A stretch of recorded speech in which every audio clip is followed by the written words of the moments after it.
There's something endearing about Travis skulking around the spooky environments of Silent Hill, clutching a toaster by his side ready to use as protection against the demonic manifestations of his inner turmoil. It's silly, but I think as a player coming to the first Western developed Silent Hill game, taking a liking to something a little dumb is a lot better than outright hating it, which seems to be the majority's default opinion of the non-Team Silent Hill games. They have their defenders, however, and I think as time goes on, the perspective on these games continues to become a lot more nuanced than reactionary. It kind of strikes me as a similar affair to the games in the Resident Evil series post 4. Rather than changing developers, they changed direction, but I think some have come around to them now that we're a little more detached from the contemporary expectations of their initial releases. Silent Hill Origins was perhaps set up with more weight than it could possibly lift, for it was to be not only the first game produced in the West, but a handheld game too. Not only that, but a direct prequel to the original game, integrating already established characters into its story. I couldn't imagine the kind of pressure that would place on a team that was relatively unproven at the time, which is what makes Origins quite an interesting game, especially since it doesn't buckle as hard as you think it might.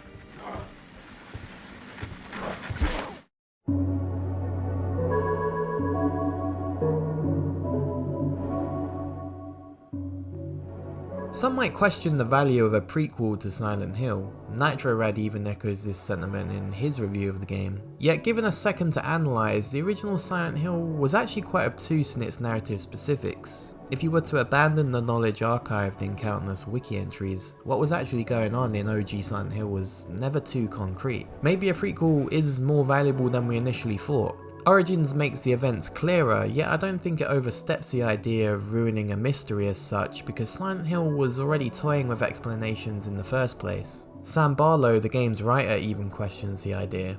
I just wanted to take the time to highlight that what Origins does, it does, to a certain extent, well. There'd be less to dig into if one were to reject the prequel hypothesis entirely.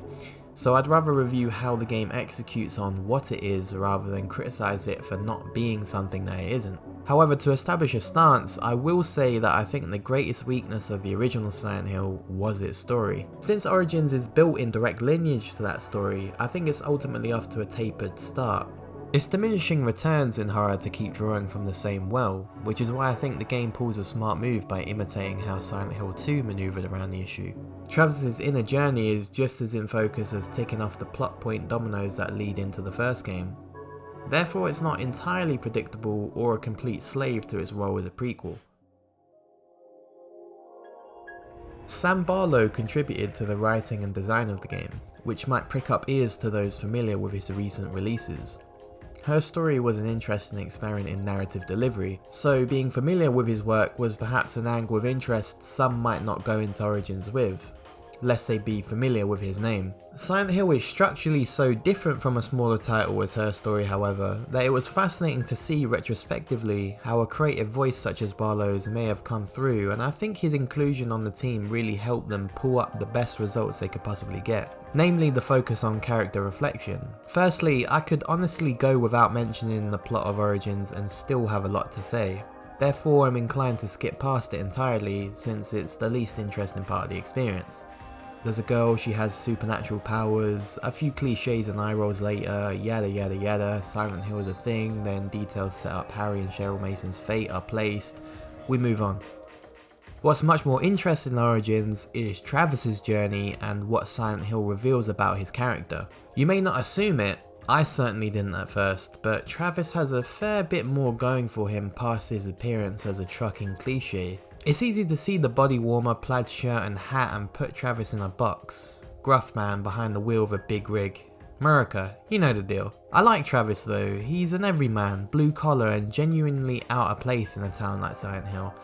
He's not as immediately subtle as a protagonist like James or Henry, but the game's main success is in how it peels back someone who can easily be seen as just any old white guy protagonist in a horror game. Within his ubiquitousness as the most American looking dude ever, lies an undergrowth of childhood tragedy and lust that has shaped what he sees whilst pondering the fog of Silent Hill. It's a classic device of the series, but the game does well to utilise it against the less interesting elements it's saddled with as a prequel. It's largely squandered, however, by how it's handled. Most of the backstory is delivered through notes you find alluding to events, sometimes specifically, sometimes vaguely, from Travis's past, and help build the platform for his character. The prior games had notes, but they often provided tertiary information about the place you were in, rather than concrete information about the narrative. They were essentially snippets of lore if you so cared to read them, or were directly related to solving puzzles. Origins uses its notes as a backbone for the player understanding Travis and his past.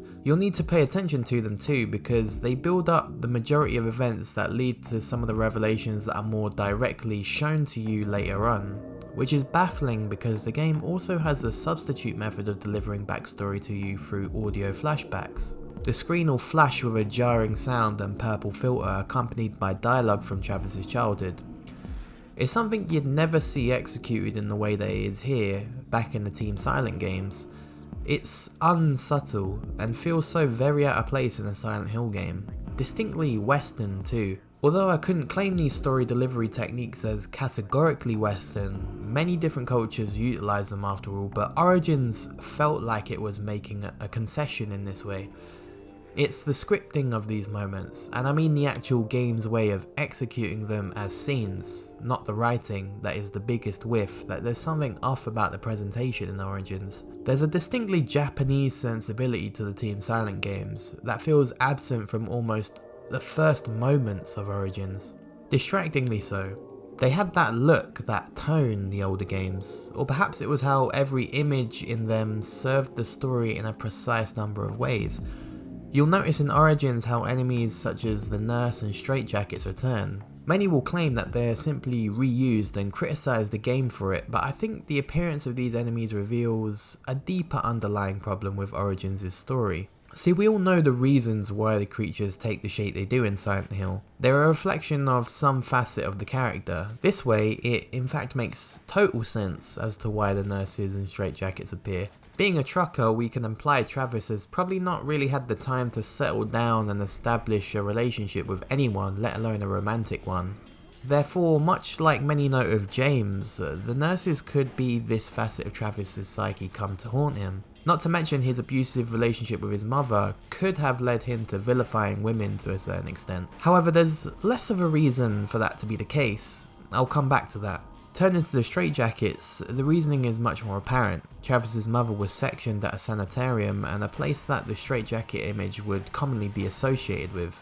Craziness and mental illness are core themes of Travis's backstory, and so this is probably the best evidence to suggest that the appearance of more familiar monsters is justified. But here's the catch. Lisa Garland appears often, messing with Travis in a flirtatious way. The scene in the theatre where she acts like she's interested in Travis is one that I felt delivered on the point of Travis's relationship with women quite decently. Lisa could have been that character to spell out this theme a lot more interestingly than boxing some sexualized nurses in the jaw.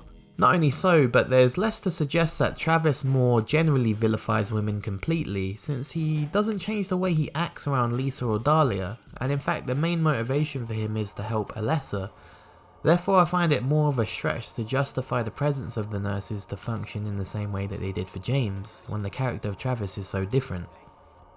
The equivalent breakdown for the straitjackets is even simpler. The remnants are an invisible enemy that are shadows strapped together by a harness, exclusively appearing at the sanitarium. This already represents Travis's fear of his own mental illness and reflects upon his experience being in the institutional environment as a kid.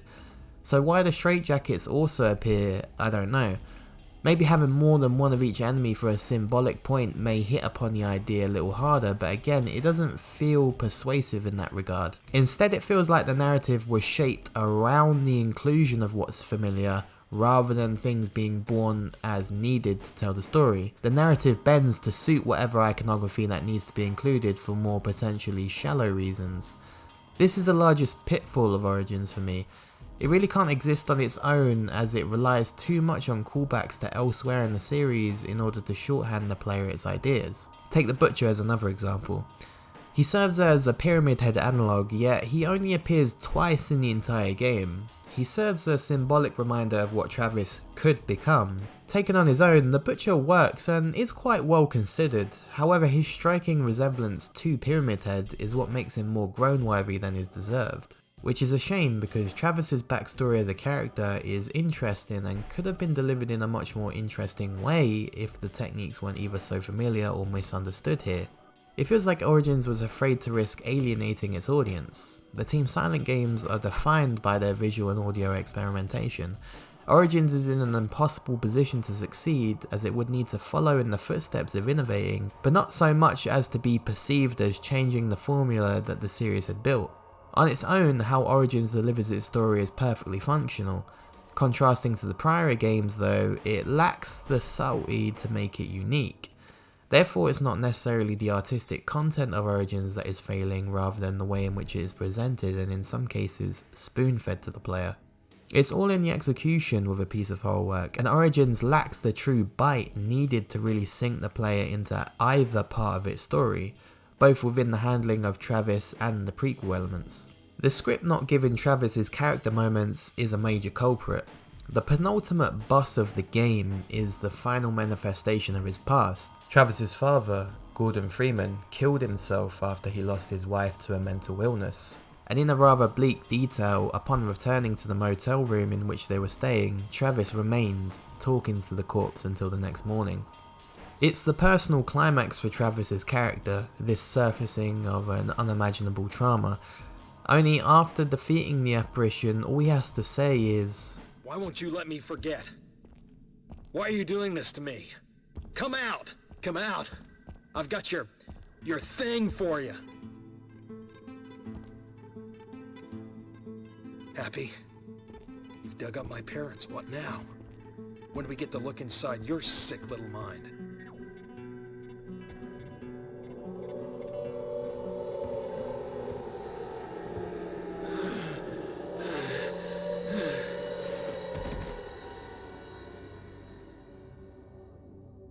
His reaction to what's gone on is more a refusal than a confrontation.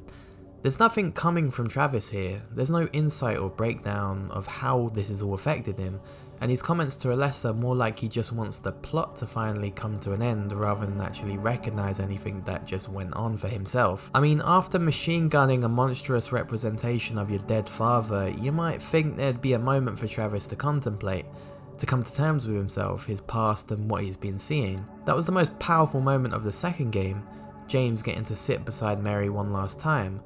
Travis doesn't get to reconcile with his father, or mother for that matter, and so weirdly enough the more hokey elements of the plot come to send the game off. How about fist fighting a demon for the finale?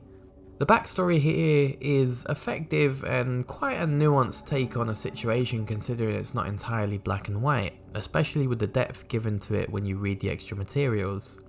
In fact, it's a large reason for why I claimed up front that the game is well written, it's just delivered in a less ideal way for a Silent Hill game.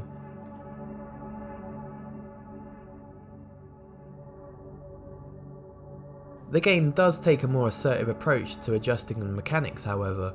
Environmental objects can now be picked up and used as weapons, although Travis can always resort to the old 1-2 punch if things go awry. Everything from screwdrivers to portable TVs can be used to batter the creatures of Silent Hill with. As mentioned at the front end of the video, it can make for some silly looking moments. I never thought I'd throw a toaster at something in one of these games, yet despite any temporary amusement, frustration defines the majority of the combat experience. The ways in which it's been tinkered with make fighting an absolute chore. It also comes from how encounters are placed and handled, a common situation which became predictable pretty much directly after the first time it happened is when an enemy, or enemies, are shoved into your face every time you exit a room. The game uses this to a greater detriment every time it repeats itself. The combat is never a filter for any kind of horror. Rather, it reads like a ticking of boxes, and the game being too self-conscious in thinking the player may get bored, and so you're constantly having to deal with respawning enemies, making avoiding or clearing them less of a choice, because if you do the latter, they'll be back anyway. The environments did a lot of the heavy lifting in the prior games. It never felt like the combat was anything more than a decoration on top of the subliminal horrors of those locations. The enemies felt carefully placed by Team Silent to surprise or unnerve you rather than provide an actual combat challenge, hence the rudimentary nature of those combat systems.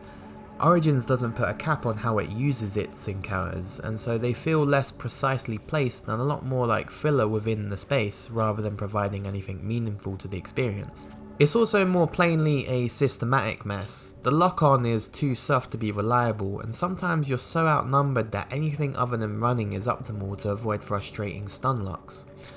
It controls awkwardly too. You can't swap between weapons while moving, so you need to stop Travis to cycle through your inventory, which is the polar opposite of fluid. Enemies can now grapple you too, but with little to no audio-visual indication as to when they're about to do so. You'll often be suddenly roped into a quick-time event. Yes, a quick-time event in a Silent Hill game. This can interrupt a getaway or Travis in the middle of a swing, making them annoyingly abrupt. Weapons break quickly too. If it seems improbable that a katana or a hammer would do so after a couple of hits, logic doesn't really apply. Your pockets will run endlessly as storage for many improvised weapons, and some break when you're grappled too, so you're liable to lose them without warning. Some enemies are ludicrously quick, some are pushovers, some feel cheap, and it's not even clear if you can damage some others. The boss fights are also unremarkable and are subject to tomfoolery as you lob TVs and toasters at them. It's like Travis is a clown performing that bottomless pocket trick, pulling out every household appliance you could list. I'm surprised he didn't wheel out a Silent Hill on a unicycle. Nevertheless, when that radio signal and film grain hit the screen, I groaned out loud at the possibility of having to jank my way through another fight.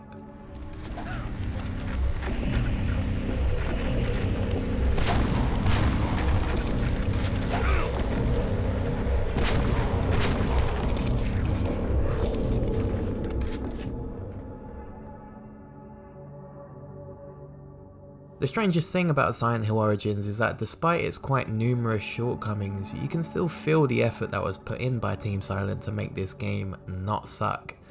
It reminds me what I felt during my playthrough of Star Wars Jedi Fallen Order.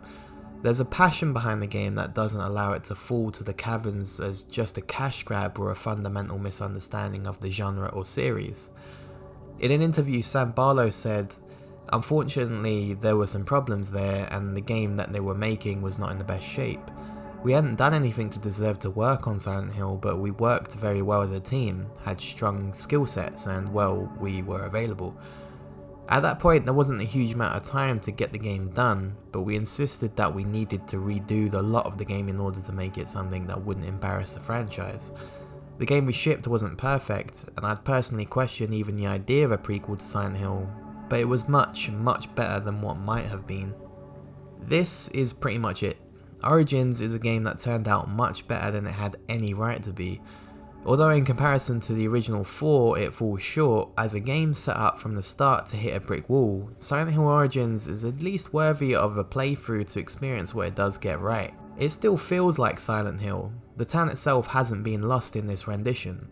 There's a genuine novelty in exploring some familiar locations from the original in the visuals of a new generation. There's an attention to detail that is impressive considering this was initially a PSP title. The enemies that are new fit into the world just as well as the existing pantheon. Although it's not delivered or dealt with in the best way, Travis's personal story is also well fleshed out to compensate a whole lot for what was acknowledged as questionable territory for the plot as a prequel. Ultimately, this game was thrown into a gymnastic routine it had no way of landing, so the best goal it could have set for itself was to not break its ankles on the way down. And you know what? It landed, both feet intact, maybe with a wobble at the end and arms spazzing out for balance, but hey, a 6 out of 10 is better than not being able to walk again. Look, I know that wasn't exactly a ringing endorsement, but Origins is deserving of a lot of respect for actively working against the deadline wanting to sink it, and the franchise along with it. It's worthy of looking at, especially if you've never given it a go before. There's something here to offset the clunkier parts of the design and push through to a genuine sense of affection for the series. Although it can be unintentionally amusing at times, I found it to be a lot more warming than something to resent.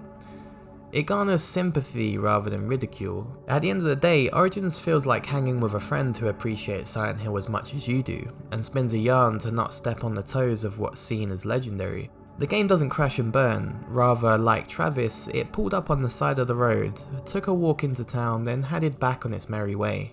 No harm, no foul.